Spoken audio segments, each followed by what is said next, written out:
Welcome back to Life Between Lifts. I am your co-host Drew. And I am your co-host Alina. Today we are going to go over a little Q&A. We put up a question box on Instagram and we got some good questions and topics from you guys. So we're going to go through like some rapid fire questions, and then we're also going to have like some more in-depth questions that we're going to answer as well too.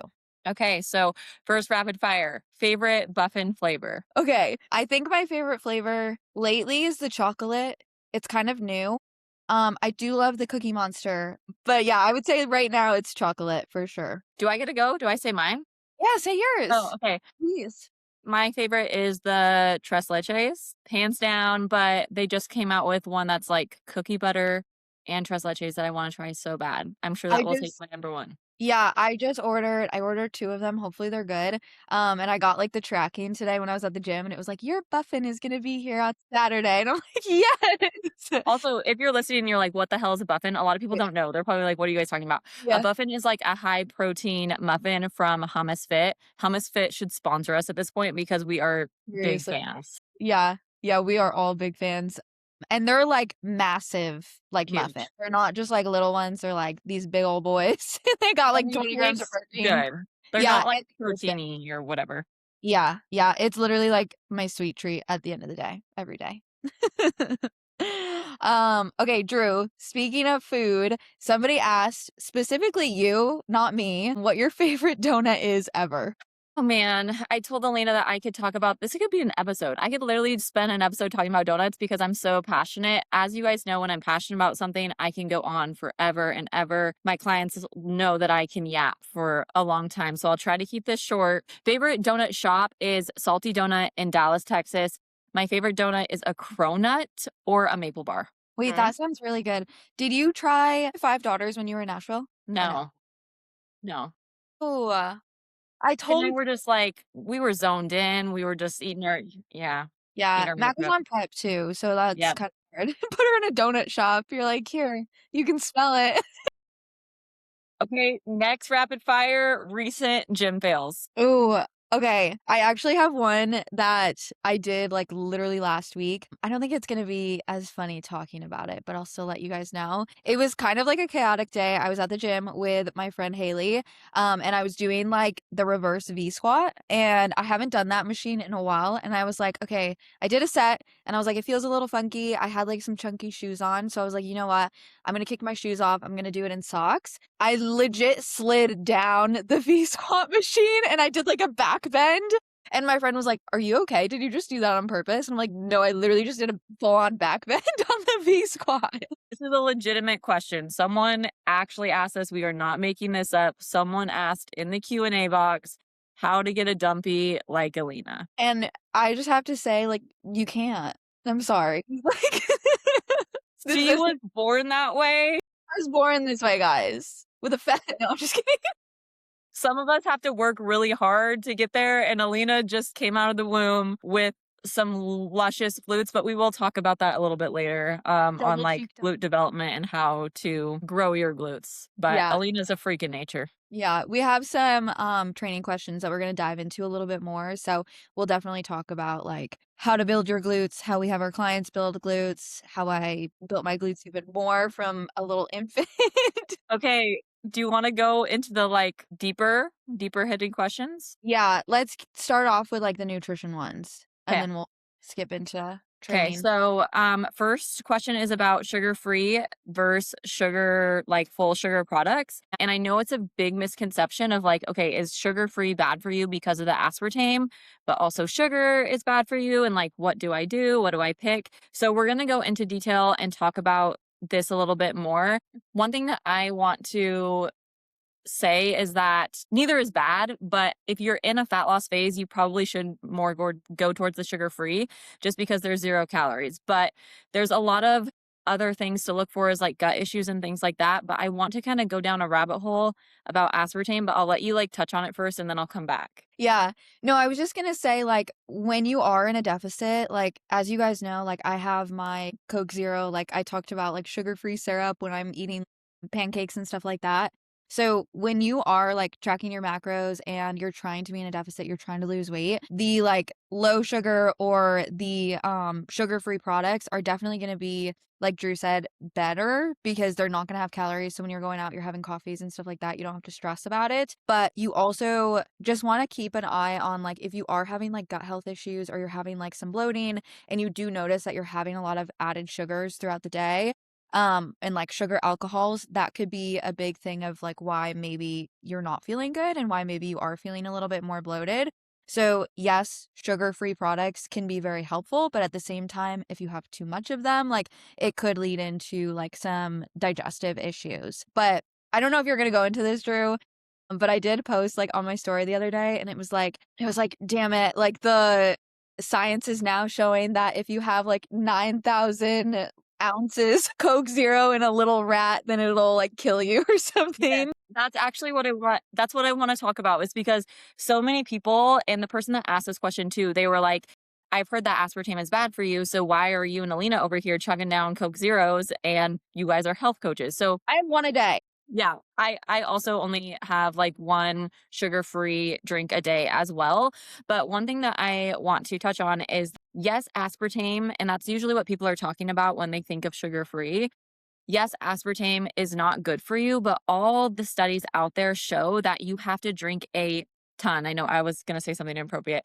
A ton. I don't know if are we allowed to cuss on here? I think we do. You have, Podcast. you have to drink a fuck ton of aspartame in Yes.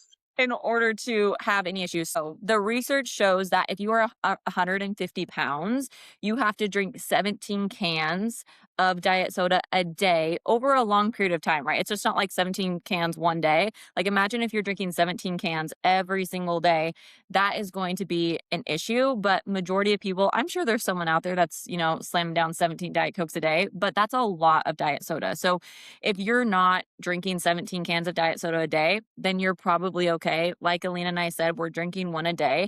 And also, one thing that I want to point out, the individuals who are like, oh my God, you're drinking diet soda. That is so bad for you.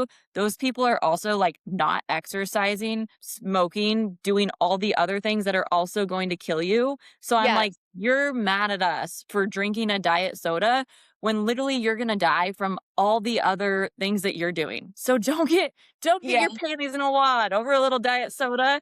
But if you can go without them, they're probably better for you. But I think working with clients, this is a rabbit hole, I told you, but It working can with be. clients who are in a deficit, sometimes you just want a little sweet treat. Like your food is low and you just want a diet root beer to sip on? Yeah.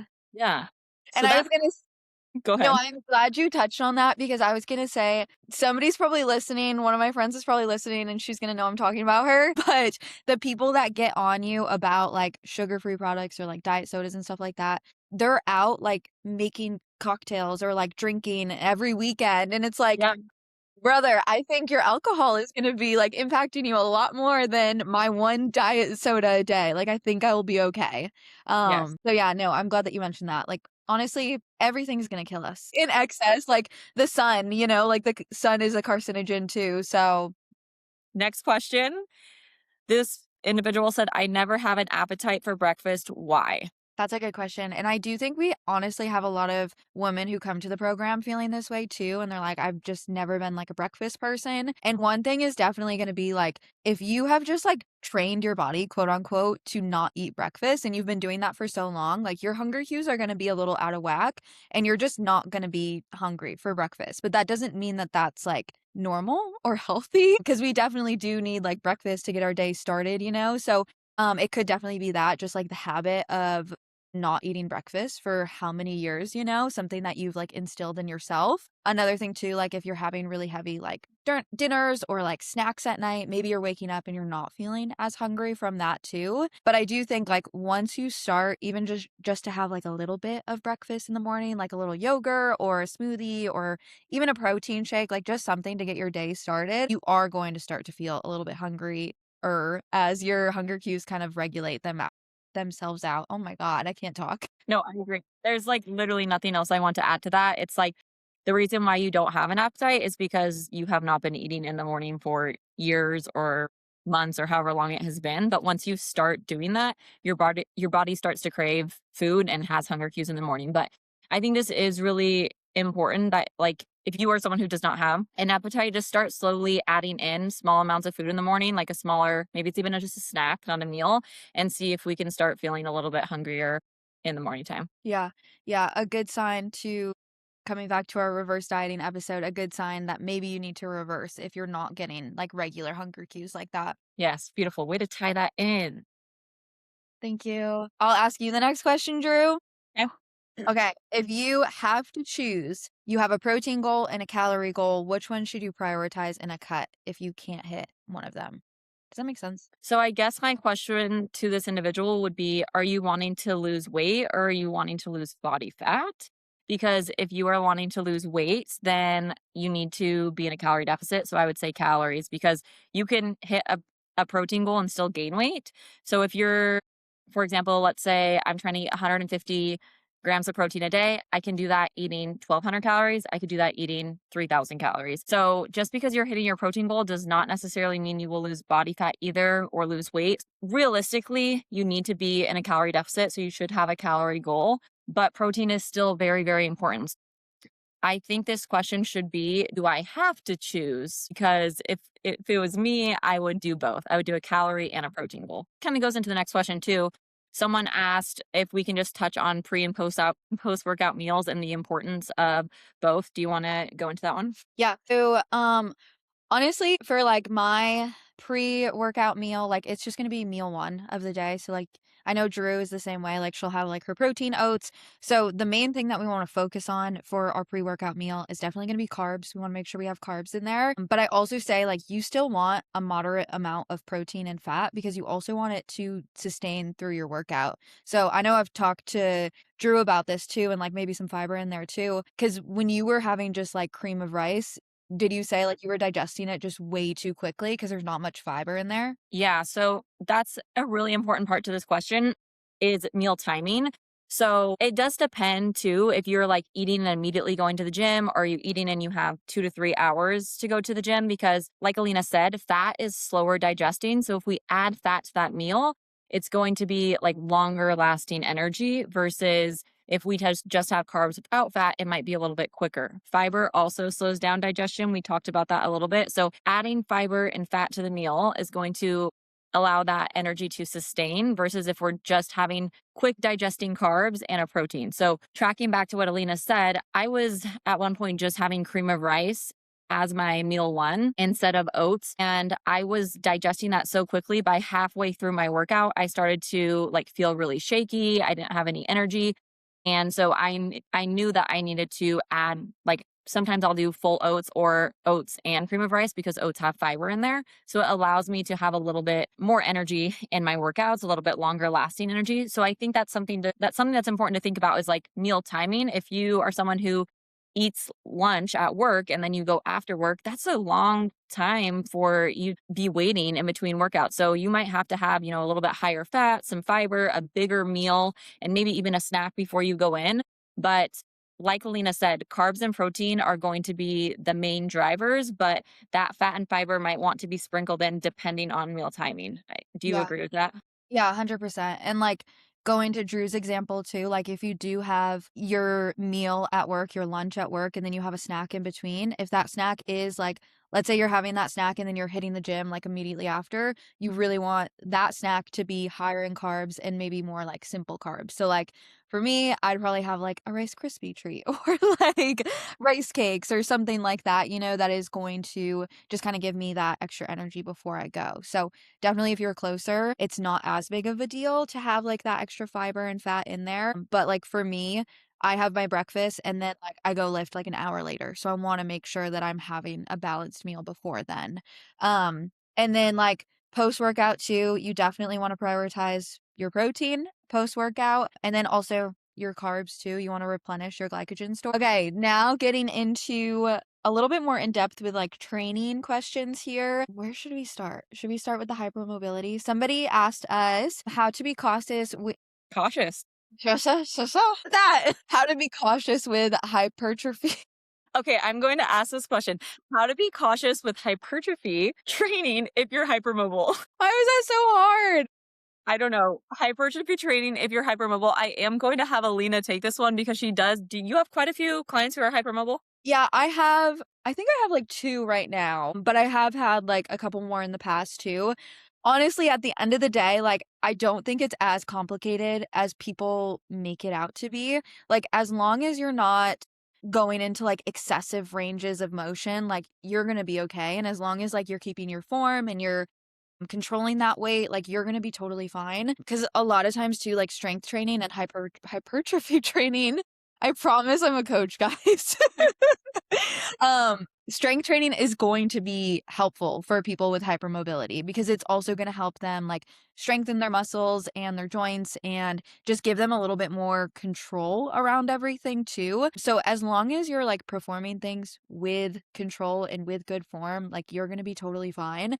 Just make sure you're not, like, going into the gym and, like, throwing things around, and I promise you're gonna be fine. Like Alina said, it shouldn't be anything crazy and should not be a reason why you are scared to go into the gym. If you are hypermobile, like we should be resistance training for sure. Exactly. It should be a reason you wanna go into the gym. Yeah, and I always have, like, especially my girls who are hypermobile, like, making sure they're sending training videos too, just to make sure that everything looks good. Yep. Next question is how to actually build glutes. So, going a little bit deeper on the question above regarding Alina's dumpy, I will jump into this one. We are going to touch on training on another episode where we can really dive into like, okay, how much volume per muscle group? What does that all look like? But truly, some progressive overload. I know everyone's tired of hearing that, but it's what works. So, making sure you're picking exercises that are specific to your glutes because a Bulgarian split squat, everyone's like, that's the best exercise to grow your glutes if you're doing it with a glute emphasis. So, like,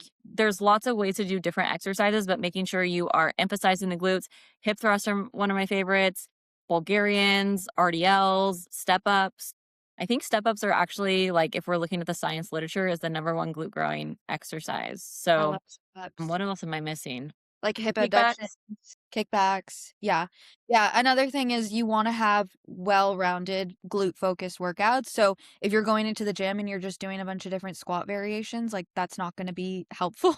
So you wanna make sure, like, we have a squat variation, we have a deadlift variation, and we have an abduction. So making sure that you're kind of rotating through those as well. We don't wanna just have, like, all of one thing. That's gonna be a little bit redundant, and it's not going to help us, like, build our glutes. Also eating enough. So coming back to, like, Drew building right now, like, you wanna make sure you're eating enough, you're training hard. What are a couple other things? I also wanted to mention too is that just because I do love hip thrusts for glute growth. Like I have a good mind muscle connection with them, but I have a lot of clients who don't. So I think finding exercises that you feel in your glutes because if I'm like you need to do an RDL and there are just some individuals that like they cannot feel their glutes in RDL. What I'm trying to say is that if you do not feel your glutes in the exercise, then it's probably not a good exercise for you. That's why programming should be specific. That's why we are coaches. So we program specific to you, your biomechanics, the equipment you have, all of that. Yeah, and I was also sorry.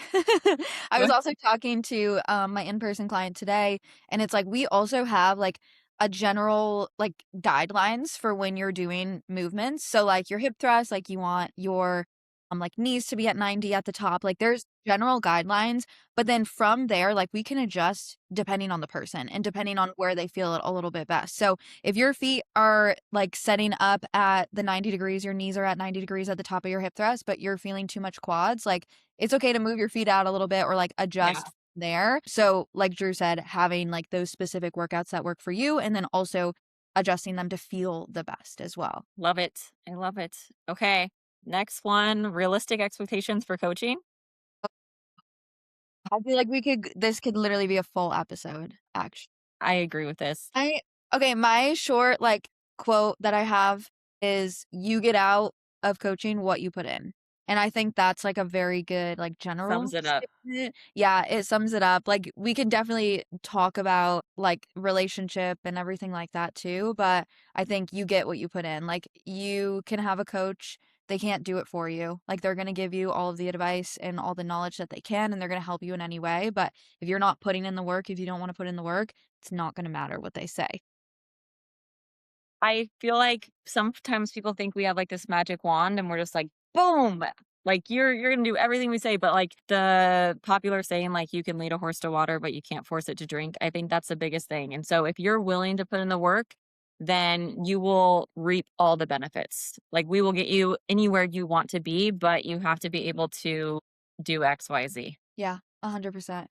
And also, like, giving it enough time too, because I know a lot of people, like, they want these quick fixes, like, that's literally just being human, like, we want things instantly and we want results instantly, but if we're doing it the right way, it's not gonna be like that, like, that's why when, you sign up for coaching, like, you're signing up for a year, because it really takes a long time to, like, see that progress, take you through different phases, and really work with you to, like, implement habits, so knowing that too, like, it's not gonna be a quick fix. It's going to be a lifestyle change.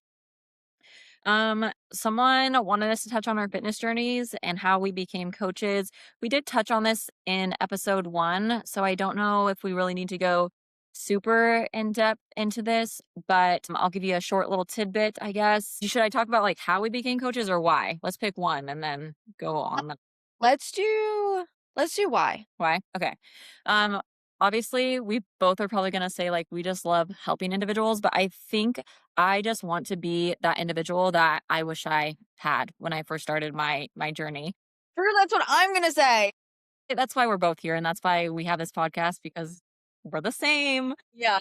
I starting my fitness journey, it was so difficult. I had such a bad relationship with food. I struggled with binge eating so much. I had so many coaches tell me, like, you're just small, so you have to eat 1,200 calories. I remember my first coach telling me that, and she's like, you're gonna see all these girls on Instagram and they're eating, 2,000 calories, and you just can't be one of those people. You're just short, you're just small, you have to eat 1,200 calories. And I believed that for so long. And so that's what fucked up my relationship with food. And that's why I am still working on being a big bulky gal Yeah. because for so long I was not fueling my body properly. And so I wish when I first started, when I first hired a coach, someone was like, you know what, we're going to reverse diet. We're going to allow you to have some food freedom. And I would have so much more muscle on my body right now, but we can't go back in time. But that's why I am doing what I'm doing now. Yeah, and I'm the same way as Drew, like, I just kinda wanna be that person that I needed when I was younger, because also it's so sad to, like, look back and I see girls who, like, are in high school now, and I'm like, "Oh my gosh, you guys are so young," and I remember, like, being in high school and, like, bringing, like, a singular, like, Cliff Bar for, like, lunch, and, like, Yep. that's what I would eat, and I wouldn't eat breakfast because I wasn't hungry, quote, unquote, and then I would get home, and then I would raid the cabinets and, like, eat everything in sight because I was starving, and then I would go to the gym, and I would do, like, 60 minutes on the elliptical until it kicked me off, like, and that's all that I was doing, and then I finally found, like, weightlifting, and I do put a big part of this onto, Mason, my husband, because when we first started dating, like, I was very Love much Mason. I know. I was very much like the cardio bunny in the gym and, like, I would randomly, like, do machines and stuff. But he helped me, like, he taught me how to bench, he taught me how to squat, like, all of these things at Planet Fitness, and I just kind of loved it from there, and then once you start building muscle and, like, you just feel like a badass and you feel good and you can actually, like, eat more food, you're like, "Oh my god, where was this all my life?" So, Last question. Let's end it on here. And this one we're going to do another episode on because Alina doesn't know that yet, but we're going to because I could go on and on about this. But someone just asked about pros and cons of GLPs, GLP-1s, GLP-2s, GLP-3s. We got everything these days. But I think if you would have asked me a year ago my opinion on GLPs, it would be completely different than how I view them now. If you would have asked me a year ago, I would have been like, anyone who takes a GLP is lazy, piece of poo poo, and no one should be on them. My mindset has changed quite a bit on this. I do think that there is a certain smaller population that do need them. However, there needs to be habits put in place with them. If you are, I'm going to throw out a blanket statement. Actually, I think anyone who is on a GLP has to have a coach. I think it should be a requirement that if you are on a GLP, you are paired with a coach or you're on trizepatide, whatever you were taking, you have to be with a coach because one of my colleagues actually has this statement and I really love it is you are just renting better blood work. So when you take a GLP, all you're doing is renting better blood work. So yes, you might be on it and your blood glucose goes down or your A1C, whatever, we're going to see better markers. But if we don't have the habits of working out, eating healthy, relationship with food, all of those things, then once you get off that, bye bye good blood work. It's just going right back to where it was at. So I would love if somehow when you get on a GLP, you get paired with a coach to make sure you're eating enough protein so you just don't get skinny fat. See how I'm just going? I could just go and go and go and go and go, and I don't shut up. I think that there is a small population that need them, but I also think that majority of people can do it without. Yeah. No, I agree with you. And I'm the same way. And I think that it's huge just for you to mention, like, yeah, my mindset has changed because, like, maybe you did talk about it a year ago, and people are Yeah. like, dude, that's not what you told me a year ago. But also, like, as we learn more, as there's more information out there, like, it's okay for you to, like, change your mind on things. Like, that's normal. And that's good that you're still, like, open to learning about things too. And I totally agree. I think it can be helpful for a small population, but it's also just, like, misused, I feel like, so much more than it is Yeah. properly used. Yes. So that's my thing, like, because Drew was talking about, like, we're taking these GLP-1s as, like, this, like, magic pill, and we're just kind of, like, not pairing it with anything else. Like, you need to also be going to the gym because what about coming back to, like, do you want to be losing weight or do you want to be losing body fat? Because if you're just taking GLP-1s and you're not going to the gym, you're not strength training, like, you're just gonna be losing weight. And, like, at the end of the day, like, that's not gonna be helpful for you, and, like, when you get older too, like, that's not gonna be helpful. So making sure, like, okay, if you are on it, like, I actually do have 1 or 2 clients on it right now, but they're still tracking their food, they're still going to the gym, like, they still have these habits in place. It just helps them with food noise, or Yeah. other things. So I think they are misused a lot more than they are properly used is my No, I agree. And I actually made a reel about this that I'm going to post today. Well, I guess this will be posted after the reel. But another thing that I want to touch on, and I said this would be short, but here I am again. But a lot of people are like, oh, do I really need a coach? Like, I know I need to eat more protein. I know I need to work out. But there's so much more that goes into that because, like, for example, does your doctor tell you that when you take a GLP, it's slowing down digestion? If you have too much fiber, fiber is going to sit in the gut and ferment, and that's going to cause bloating or digestive issues. There's like so many little things too that happen when you are on a GLP that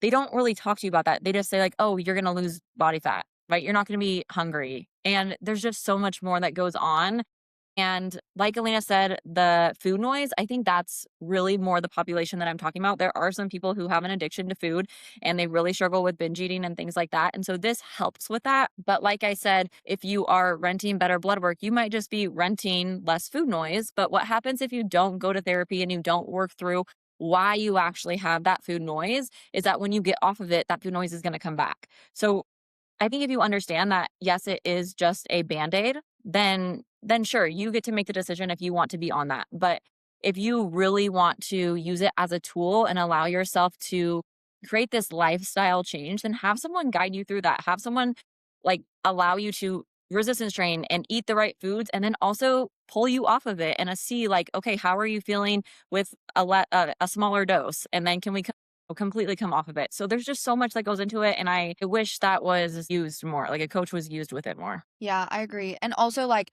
just following I mean, maybe it's just, like, certain doctors that I know and that I've heard of, but also just, like, following up with people more and, like, where their dosage is at. If it is, like, bumped up a little bit, how are you feeling? Because you should still coming back to hunger cues, you should still be having hunger cues even on a GLP-1.